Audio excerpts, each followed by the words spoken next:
Hey YouTubie, somebody asked me if I had any information on the calendar at the Hoover Dam, and yes, I do.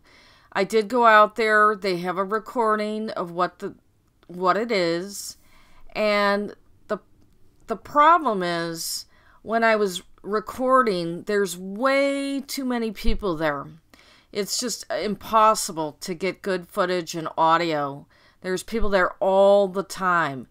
And every time I moved, I almost had people bumping into me, or they're in the camera view, or shadows from the people. So I really couldn't get anything good as far as my footage and my audio, but I'll include some of it. You can see just an idea of what is out there, but they definitely encoded a calendar system out there based on stars, and when certain stars were in a certain position and alignment, and they were looking at equinoxes and solstices, so you can get an idea of how that was encoded. Also, they compared the Hoover Dam to an upside down Great Pyramid, which I thought was quite interesting as well.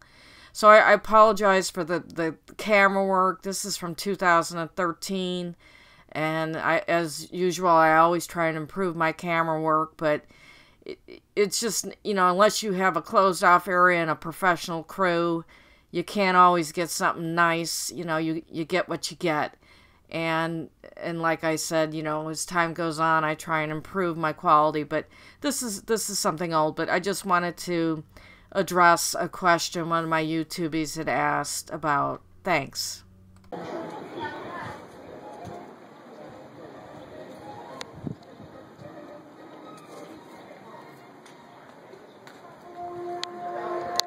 do it this way. To assist these future visitors, the sculpture also created a signature watch, a rule of time. The mark on the floor is actually a circle. You move a little bit so I can get this. Or one great year, or a platonic year in astronomy terms. Marked on the yellow band are significant historical periods, starting with the completion of the Eastern Pyramids in 2007.